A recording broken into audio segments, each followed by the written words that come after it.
Bismillahirrahmanirrahim. Assalamualaikum warahmatullahi wabarakatuh. Selamat siang anak-anak. Kita sudah sampai pada sub bagian yang kedua tentang pelajaran statistika atau statistik yang kemarin sudah kami terangkan, yaitu tentang pengertian daripada statistik atau statistika.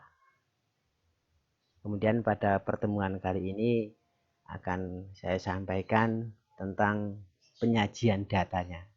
Ya, ini penyajian data. Jadi penyajian data yang secara umum di statistik. Ya. Jadi banyak kamu lihat di desa-desa juga banyak, di sekolah juga banyak penyajiannya data. Dalam bentuk diagramnya seperti apa. Gitu. Oke, kita mulai yang pertama. Nanti wujudnya data itu adalah penyajiannya bisa namanya diagram batang. Diagram batang. Apa itu ya diagram batang? Itu penyajian data itu ini dengan menggunakan gambar yang berbentuk batang. Jadi gambar yang berbentuk batang atau kotak disebut namanya adalah diagram batang. Nah, diagram batang ini dapat digambar secara vertikal maupun secara horizontal. Jadi nanti ada yang berdiri, ada yang mendatar gitu ya. Nah, itu namanya diagram batang. Wujudnya kayak apa sih diagram batang itu? Nah, kayak gini nih. Ini ada data yang tabel ini ya, atau diagram. Ini wujudnya adalah batang, berupa batangan. Contoh yang ke-1 ini. Ini mulai tahun 2001 sampai 2004. Itu tentang apa ini? Nah, ini tabel di bawah ini menunjukkan jumlah siswa yang bermasalah pada suatu madrasah. Ini dicatat atau biasanya di BP ini ya. Di BP itu ada diagram kayak gini. Nah, yang tahun 2001 ada 6 siswa, 2002 ada 10 siswa, 2003 ada 13 siswa, 2004 ada 10 siswa. Ini penyajiannya, disajikan dengan data ini kan kita bisa melihat gitu ya. Kira-kira yang paling tinggi, yang paling rendah, atau berapa jumlahnya.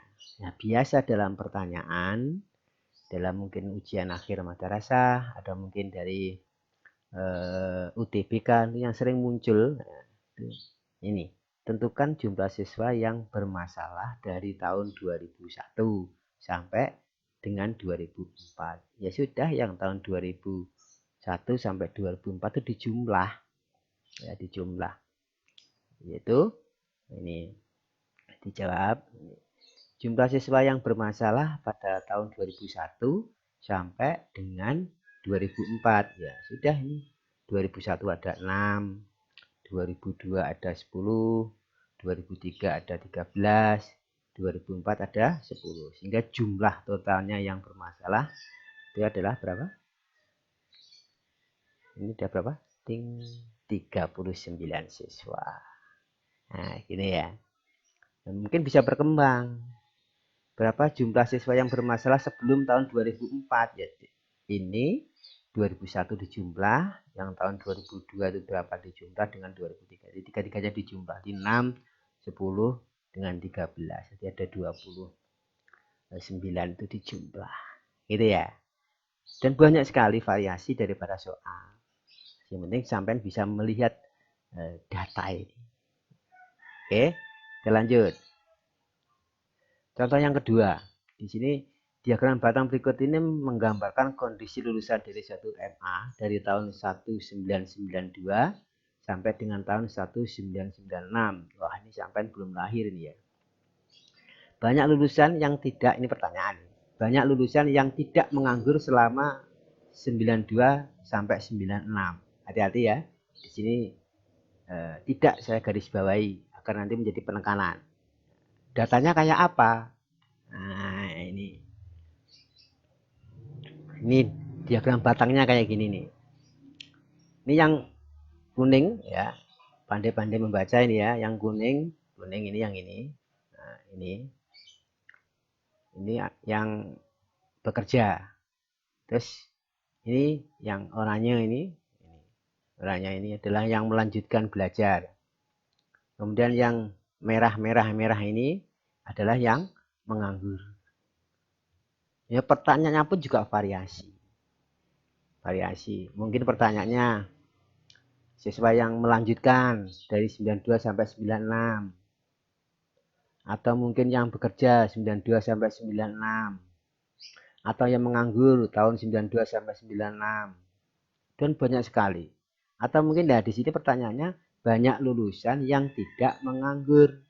Yang tidak menganggur, ingat, yang menganggur saja ini, yang merah-merah ini menganggur. Menganggur kan? Nah, berarti otomatis yang bekerja dan melanjutkan ini tidak menganggur. Nah, sehingga nanti ini dijawab banyak lulusan yang tidak menganggur selama 92 sampai 95. Sampai 95 lah ya. Ini perhatikan, yang tidak menganggur berarti yang pertama, yang bekerja jelas 200. Nah, pada tahun 92 ini. Nah, kemudian kok ini ada 100, ini angka apa? Ini adalah angka apa ini, Pak? Angka yang melanjutkan belajar. Berarti kan tidak menganggur. Berarti yang ini, yang kuning dengan yang pink ini dijumlah. Ketemu ini berapa? 200 tambah 100 ini. Gitu ya. Kemudian untuk yang tahun 93. Yang bekerja adalah berapa ini? Oh, banyak sekali kan ini, sekitar 225 itu ya. Nah, karena tengah-tengahnya kan. Kemudian yang 100 ini apa? Oh, 100 ini adalah yang melanjutkan belajar. Sampai terakhir nanti ya, sampai terakhir. Hingga nanti yang kuning dengan yang pink ini jumlahnya. Di total itu ketemu ada 1225 siswa. Jadi siswa yang tidak menganggur ada totalnya sekian ini. Oke. Oke, terima kasih. Teruskan. Nah. Kemudian B. Penyajiannya data bisa berupa diagram lingkaran. Penyajian data dengan menggunakan gambar yang berbentuk daerah lingkaran disebut diagram lingkaran. Nah, ini sudah sampai kenal ini sejak di SLTP atau MTS. Daerah lingkaran dibagi ke dalam sektor atau juring-juring gitu. Nah, juring-juring ini. Nah, diagram berikut menunjukkan cara. Nah, ini contoh satu tentang diagram lingkaran itu kayak apa. Nah, seperti ini. Nah, ini ya. Ada yang berjalan kaki, ketemu ini yang sepeda 60 derajat, yang naik bis 75 derajat, yang motor adalah 45 derajat. Nah, kemudian yang ini berapa derajat yang ini? Nah, ya mudah saja nanti kan 180 dikurangi jumlah ini, tambah ini, tambah ini. Gitu ya. Nah, nanti kalau gitu pertanyaannya jumlah siswanya adalah 1480. Nah, ini pertanyaannya. Nah, 60 yang ini tambah 75 derajat tambah 45 per 360 derajat. Nah, ini khusus untuk yang anak yang berjalan kaki. Jadi ada 180 dibagi 360 kalikan 1480 ketemu 740. Jadi yang jalan kaki itu separuhnya ya ini. Separuhnya. Nah, gitu ya. Dan variasi soalnya pun bisa berkembang. Berapa yang umpama yang naik sepeda, ya sudah 60 dibagi 360 kalikan 1480. Berapa yang naik bis? Ini 180 diganti ini 75. Nah, kali per 360 kali 1480. Berapa yang naik motor? Ya 45 per 360 kalikan 1480. Bisa dicari sendiri-sendiri. Gitu ya. Terima kasih. Lanjutkan. Nah. Diagram garis. Ya, penyajian data dengan diagram garis biasanya digunakan untuk menunjukkan perubahan sepanjang periode tertentu. Nah, pokoknya diagram garis lah. Nah, data lulusan Man 1 Ngawi yang bekerja sesuai dengan bidangnya dari tahun 2003 sampai 2007 sebagai berikut. Buatlah diagram garisnya. Nah, ini datanya ini. Nah, tahun 2003 680, 2004 100, 2005 160, 2006 120, 2007 naik lagi menjadi 200. Nah, di sini disuruh membuat apa? Diagram garis. Diagram garis. Kayak apa diagram garisnya?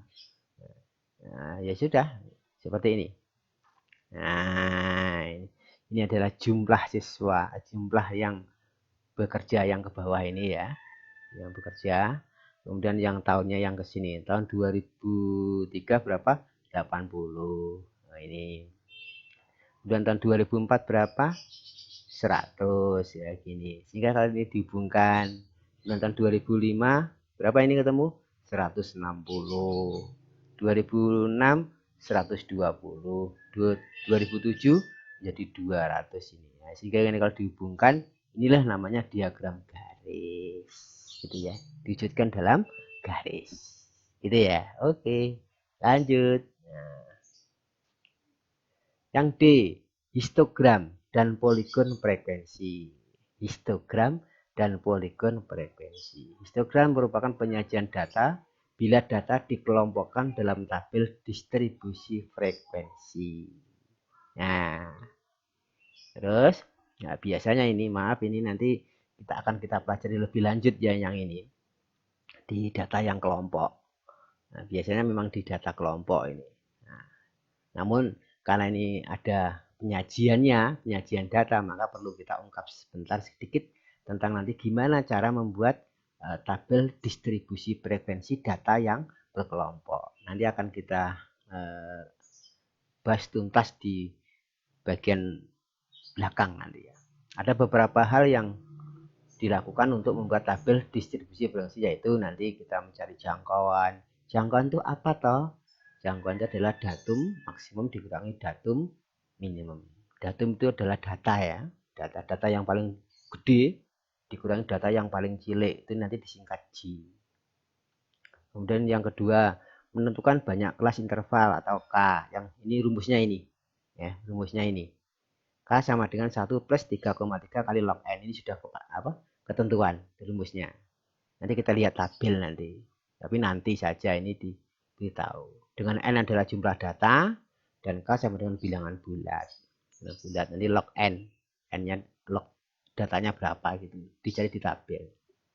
Kemudian yang ketiga nanti menentukan panjang kelas. Panjang kelas interval. Yang nanti ada rumusnya ini. Ya, P biasanya itu J dibagi K. Jadi 1, 2, 3 ini berurutan. Dari mulai J, kemudian K, J dibagi K, ketemu adalah panjang kelasnya berapa. Itu ya. Nah, itu nanti. Nah, contohnya, contoh ini.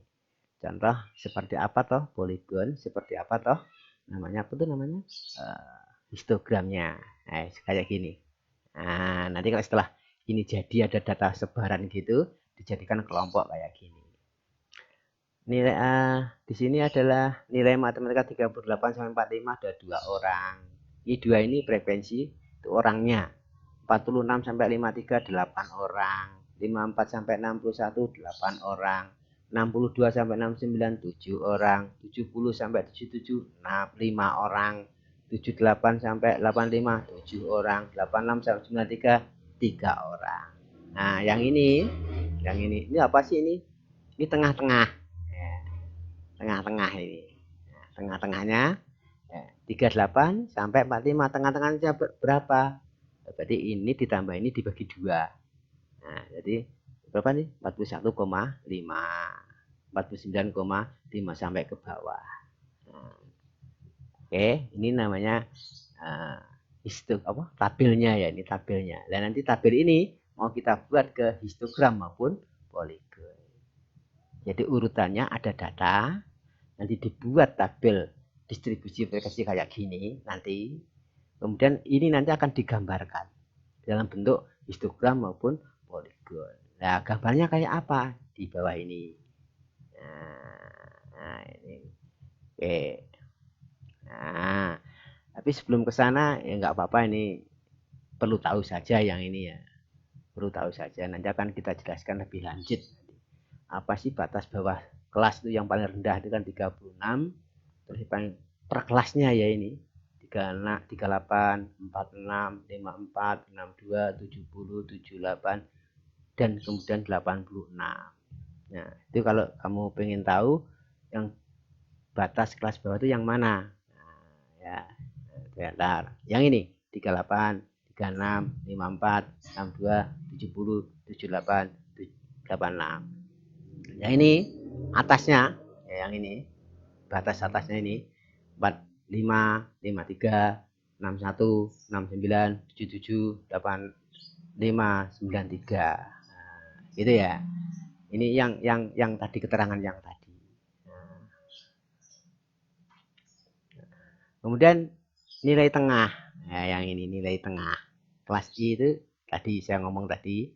Yang tadi 41,5 tadi adalah batas bawah ditambah batas atas dibagi 2 atau kalikan setengah. Nah, tepi bawah kelas. Nah, ingat ya. Tepi bawah kelas. Dan di sini tepi atas kelas. Lain dengan batas bawah, batas atas. Lain deh ya. Tepi bawah kelas. Itu adalah bawah kelas dikurangi 0,5. Seperti ini. Seperti ini. 38,5 berarti tepi bawah kelasnya adalah berapa? 38 dikurangi setengah menjadi 37 setengah. Nah, tepi batas atas. Tepi batas atas. Nah, tepi batas atas itu yang 38 tadi melawan 44. Berarti nanti kalau itu ditambah setengah menjadi 44 setengah. Ya, 44 setengah. Itu lebih jelasnya nanti kita, tapi ini sedikit kita pahami masalah tepi bawah kelas dan tepi atas kelas. Itu akan lebih jelas nanti kita uraikan di belakang nanti. Sehingga tepi bawah kelas data di atas yaitu 37,5, 45,5, 53,5 dan seterusnya sampai 88,5. Itu ya. Nah, oke. Kemudian kayak apa sih histogramnya? Nah, ini nanti kita pakai Excel saja ini ya. Setelah data tadi ada, data frekuensi tadi, data tabel distribusi frekuensi maksudnya. Kemudian nanti kita convert ke bentuk ke Excel, maka akan ketemu ini. Nah, inilah namanya histogram berupa batang. Ya, poligon itu kayak apa? Poligon itu adalah nanti kalau kamu sudah ada histogramnya gini, itu tengah-tengahnya ini. Nah, tengah-tengah 38 sampai 41 tadi kan berarti 41,5 kan? Di tengah-tengahnya diambil di garis begini. Nah, begini. Tengah-tengahnya juga diambil begini. Iya, tengah-tengahnya juga diambil begini, terus diambil begini. Nah, ini. Nah, yang berupa garis inilah yang dikatakan namanya poligon. Ya, nanti kalau saya gambarkan begini. Poligon frekuensi. Nah, ini. Di sini, ini ada titik ini. Titik ini sebenarnya adalah tengah-tengah antara 38 sampai 45. Tadi 41,5. Kemudian di tengah-tengahnya ini. Nah, ini ada ini. Ini saya tarik begini. Ya. Ini saya tarik ke sini tengah-tengahnya semuanya. Nah, itu ya. Inilah yang dikatakan ini namanya adalah poligon frekuensi. Kalau ini namanya histogramnya. Ya, histogramnya. Nah, udah paham ya? Inilah sajian bentuk tabel. Oke. Nah, alhamdulillah ya. Untuk penyajian data sampai sekian. Nah, selamat belajar dan mudah-mudahan siapa yang bisa memahami apa yang kami terangkan. Dan tugasnya adalah untuk merangkum lagi, menulis ulang lagi di buku catatan dan kemudian baru mengerjakan tugas yang nanti akan saya kirim ke LD. Demikian atas perhatiannya disampaikan. Terima kasih. Wassalamualaikum warahmatullahi wabarakatuh.